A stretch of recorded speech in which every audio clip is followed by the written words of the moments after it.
Assalamualaikum warahmatullahi wabarakatuh.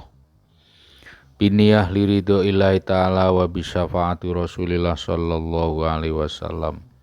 Wa ila hadrati bahri syafa'a sayyidina al-mahbub Muhammadin sallallahu alaihi wasallam khasah.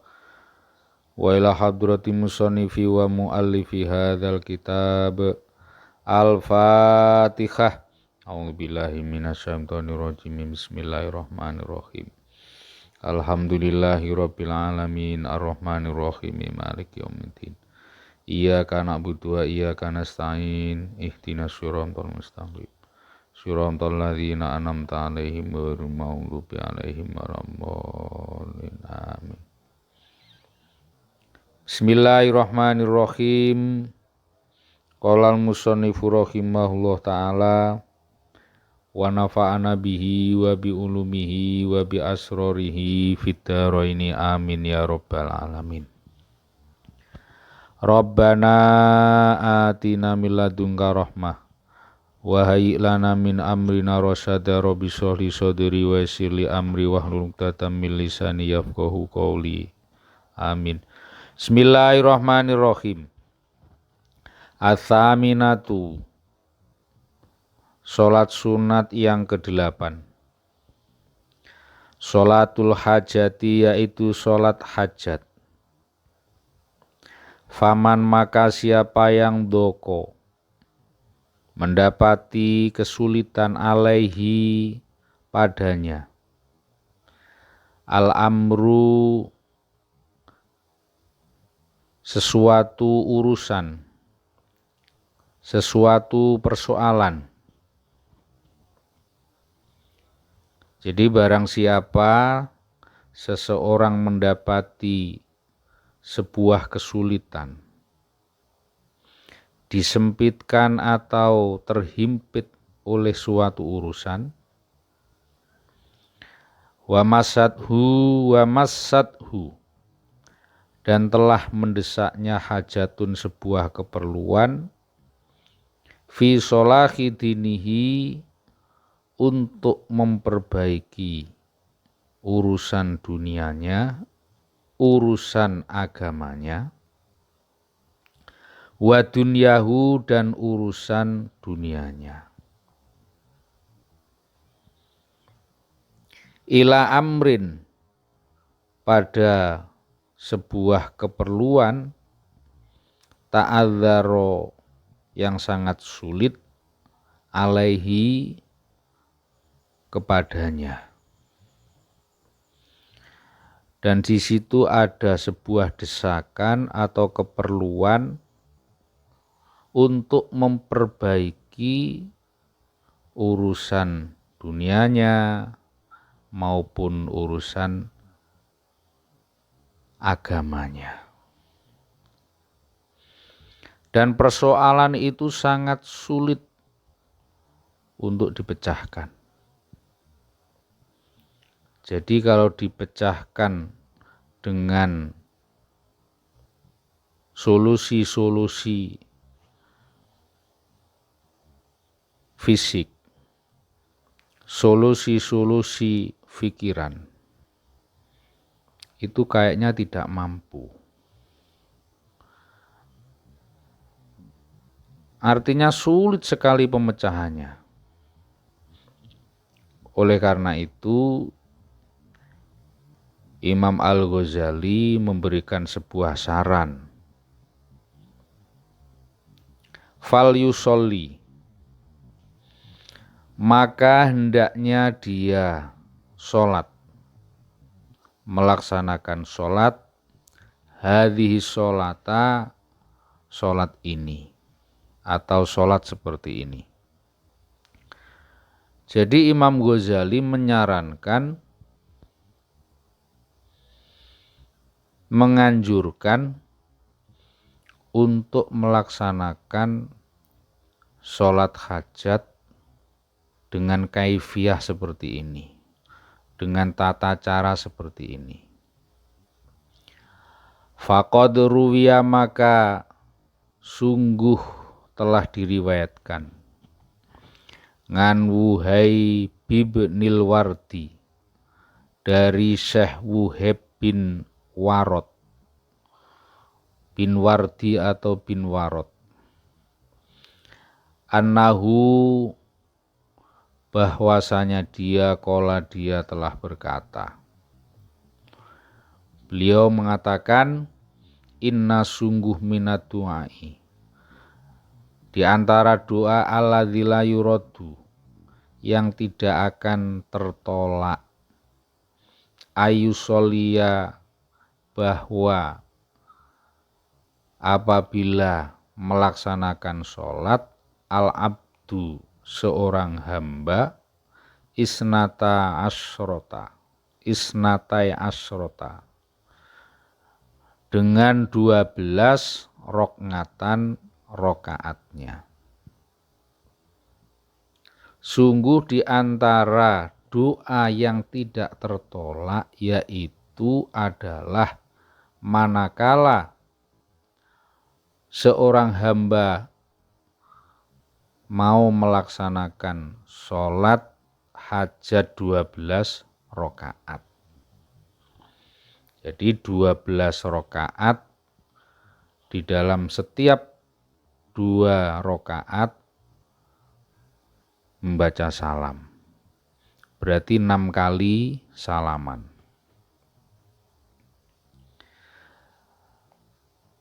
Kaifiyahnya lagi, atau kaifiyahnya, tata caranya, selain 12 rokaat, yakro'u, dia membaca, fikuli rokaatin, di setiap rokaat, bi ummil kitabi, dengan membaca surat ummil kitab atau induk kitab, maksudnya adalah surat Al-Fatihah. Wa ayatil kursi, dan ayat kursi. Wa kul huwallahu ahad, dan kul huwallahu ahad atau surat Al-Ikhlas. Jadi di setiap rokaat surat yang dibaca yaitu surat Al-Fatihah 1 kali, dilanjutkan ayat kursi 1 kali, dan surat Al-Ikhlas Qul huwallahu ahad dibaca 1 kali. Fa idza faragha, maka apabila dia telah menyelesaikan, kharra, niscaya dia bersungkur, sajidan, dengan bersujud. Jadi setelah selesai menunaikan sholat hajat 12 rokaat tadi, maka hendaknya dia mensungkurkan wajahnya dengan bersujud. Di saat bersungkur sujud, bacaan apa yang harus dia baca? Umakola, kemudian dia membaca, subhanalladzi labisal izza, wa qala bihi subhanalladzi ta'attafa bil majdi wa takarrama bihi, subhanalladzi ahsa kulla syai'in bi ilmih, subhanalladzi la yambaghi tasbihu illalah, subhanadzil manni wal fadl, subhanadzil izzi wal karam, subhanadzit tauli as'aluka bi ma'aqidil izzi min arsyik, as'aluka bima'akidil izi min arsyik, wa muntahar rahmati min kitabika, wa bismikal a'zami, wa jaddikal a'la, wa kalimatika tammatil ammatil lati la yujawizuhunna birrun wala fajirun. Jadi membaca tasbih yang lumayan panjang. Sebagai penutupnya, antusolliya ala Muhammadin. Ditutup sholawat. Wa ala ali Muhammadin. Nah, setelah selesai, kemudian masih dalam posisi bersungkur sujud, tsumma yas'alu. Kemudian dia memohon atau berdoa, meminta kepada Allah hajatahu, keperluannya. Silahkan disampaikan kepada Allah. Silahkan mintakan kepada Allah apa yang menjadi kebutuhannya. Tapi ada qayyidnya, allati la maksiata, yang tiada unsur kemaksiatan fiha di dalamnya. Jangan sampai ada unsur maksiat, ingin menyakiti orang lain. Kemudian mendoakan jelek orang lain. Mendoakan gagal orang lain. Pokoknya yang jelek-jelek, rugi orang lain, pokoknya yang nggak baik-baik jangan. Fayujabu, lalu akan dikabulkan, insya'a, jika menghendaki Allahu azza wa jalla, Allah azza wa jalla. Jadi kalau orang tersebut ini atau siapa saja yang melakukan sholat hajat dengan kaifiyah seperti ini, itu akan diijabah permintaannya. Jadi dijamin cespleng, dijamin tokcer, dijamin mujarab. Ada sebuah testimoni dari seorang kiai besar, kiai masyhur. Beliau adalah pendiri sekaligus pengasuh pondok pesantren Amanatul Ummah Surabaya dan Pacet Mojokerto.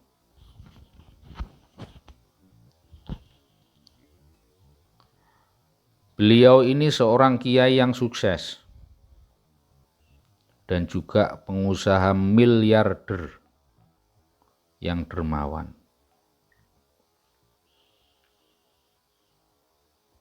Santrinya kurang lebih 15-17 ribu. Luas pesantrennya ratusan hektar.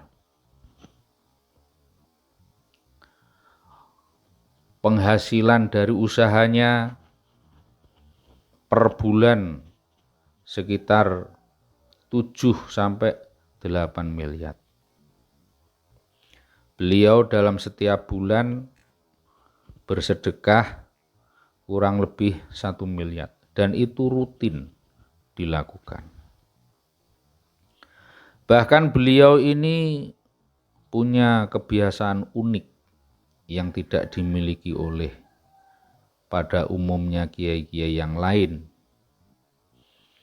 yaitu memberi amplop kepada tamunya. Jadi tamunya yang diamplopi, bukan tamunya yang memberi amplop. Nah, ini yang luar biasa dari seorang Kiai Asep Saifuddin Halim MA ini. Beliau mengaku mencari sholat hajat yang mustajab dan bisa mengabulkan doa-doanya untuk dapat rezeki yang melimpah baru menemukan setelah 30 tahun lamanya. Jadi pencariannya itu 30 tahun, butuh waktu 30 tahun.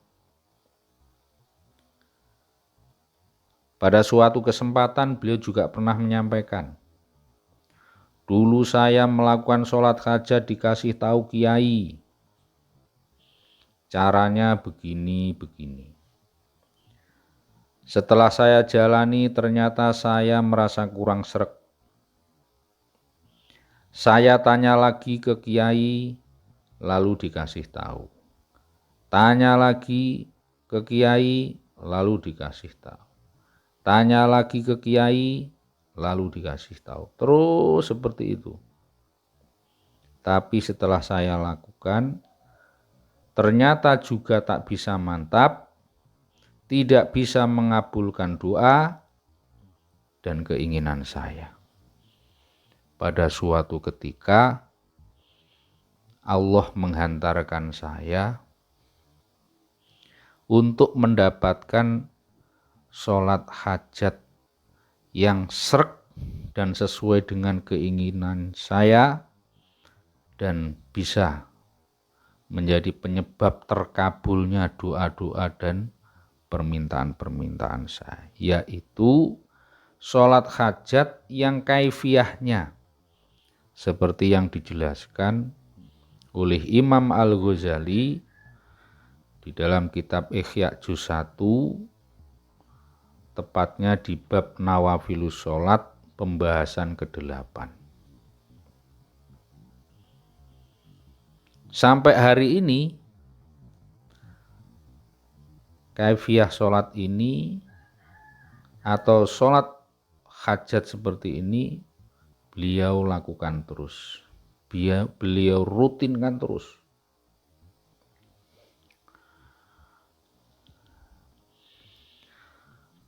Kemudian ada juga sebuah testimoni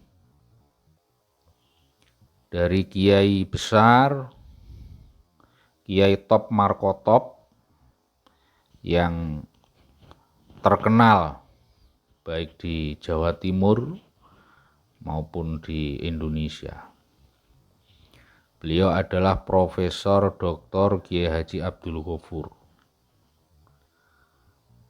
pendiri dan pengasuh Pondok Pesantren Sunan Derajat Paciran Tuban. Santrinya juga belasan ribu, perusahaannya juga banyak. Beliau juga suatu ketika bertutur bahwa yang menjadi penunjang keberhasilan beliau adalah sholat hajat yang dikutip oleh Imam Al-Ghazali ini. Bahkan beliau juga bercerita terkait dengan pembelian tanah untuk lahan pesantren, minta sama Allah dengan cara ini. Diberikan santri, ya, juga dengan modal sholat hajat seperti ini. Dan juga banyak sekali pengalaman-pengalaman ruhani yang beliau sampaikan yang berkaitan dengan kemustajaban daripada sholat hajat ini. Bismillahirrahmanirrahim. Lanjutannya, qala telah berkata, Wuhaibun Syekh Wuhaib, balagona telah sampai kepada kami, annahu bahwasanya kana adalah yukolu dikatakan, la tu'allimuha, janganlah kalian mengajarkannya, lisufahaikum, kepada orang-orang bodoh dari kalian. Jadi pada zaman dahulu itu banyak ulama yang menyampaikan sholat hajat yang model begini ini jangan ditularkan. Jangan diajarkan, jangan disampaikan kepada orang-orang bodoh. Saking mandinya gitu loh. Saking cesplengnya, saking top markotop rock chair. Karena khawatir nanti digunakan untuk hal-hal yang tidak baik.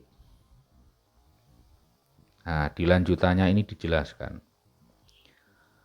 Fayata'awanuna, lalu mereka saling tolong menolong atau bahu membahu biha dengannya sholat hajat ngala maksiatillahi azza wa jalla, untuk mendurhakai Allah azza wa jalla. Jadi takut untuk disalahgunakan, untuk mencelakai orang,